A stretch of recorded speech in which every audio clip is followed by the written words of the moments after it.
Hey, Cider Crusaders, welcome back to our special American Riots, Blue Cities Burning. I want to get a big picture historical overview with our friend Jarrett Stepman. He's from the Heritage Foundation, and he has a new book called The War on America. It's not even a year old. It still counts as new. The War on History, the conspiracy to rewrite America's past. Jarrett, how are you, brother? I'm doing very well. Thanks for having me. Yeah, I want to talk about the history of riots in America and the ramifications of it.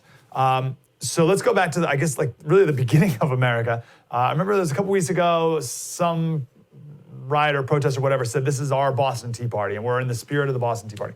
But my understanding is the Boston Tea Party was a shockingly, surprisingly peaceful endeavor. What do you know about it?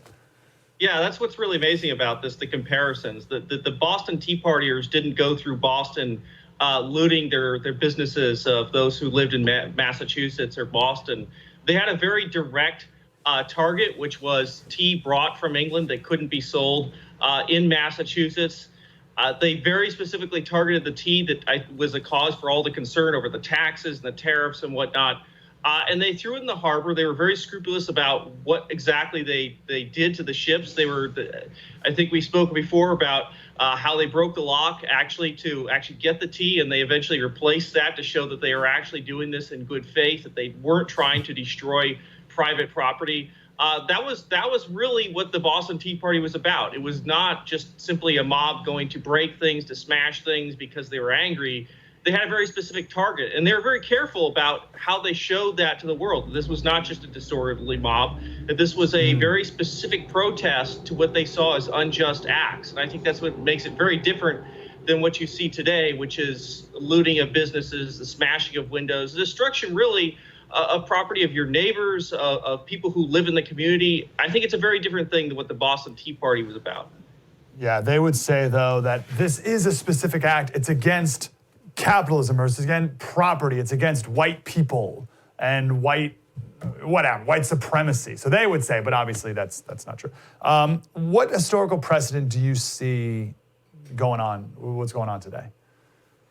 Yeah, I think there is some connection to I think a lot of the protests, and then of course there were many riots that took place in the 1960s, the late 1960s and early 1970s. Those, of course, eventually became quite violent. We had massive protests in Detroit in 1967, in Chicago 1968, Washington, D.C.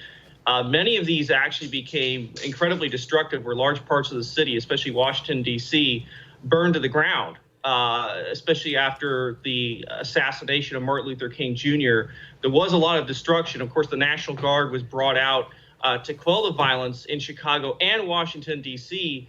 Many of those places after this destruction didn't really recover for, I would say, decades, and really many of them never recovered. It's actually one of the stories of these protests and frankly, the violence that took place at that time, is that there were actually large parts of these cities that were quite prosperous that went into a long-term decline of violence, obviously anarchy, crime went through the roof, and they never really recovered economically. Many took decades. New York City, of course, only really recovered in the late 1990s, really. So I think that a lot of these protests do have connection to the 1960s and 70s. I would remind people that a lot of the devastation that takes place, a lot of destruction, things don't necessarily just go back to normal. Just because we're going to come out of a pandemic and just because things will seem to normalize doesn't mean that these parts of cities that have had a lot of violence take place, where there has been destruction, things are just going to go back to normal overnight. That really hasn't necessarily been historically the case. Yeah, there's this wild cover they make that, everything's insured. These businesses are insured, so it's no big deal, right? It's like, well, first of all, not really necessarily, and not necessarily for this, and that doesn't just mean they can just pick back up like nothing happened. What has been political fallout from riots in the decades past? Yeah, I think there has been an enormous amount of political fallout. I think this idea, and I've even heard some arguing that, maybe some of this looting is a good thing. It'll get people to change their minds. I would say that a lot of the looting and the burning of cities did not change many hearts and minds in this country, especially when you talk about the civil rights movement. I think it really was the appeal to especially Americans saying that, appealed to our founding, appealed to the Declaration. Martin Luther King Jr. was very good about this, tying the civil rights movement to the founding generation and saying that, look, you believe that all men are created equal. This is in the founding documents.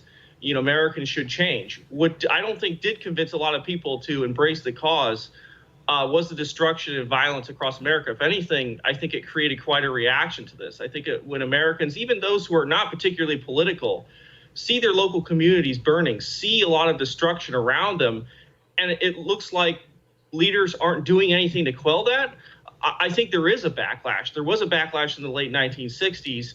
I think there will be today as well, because there are a lot of people who are looking about, and especially if you live in a place like Washington, D.C. or Chicago or any of these other places or around them, you're thinking, are my leaders really doing anything to keep me safe? Are they going to protect me when the chips are down? I mean, we talk about the Chaz or CHOP zone in Seattle. There are a lot of businesses that are suing the city saying, we were basically left on an island.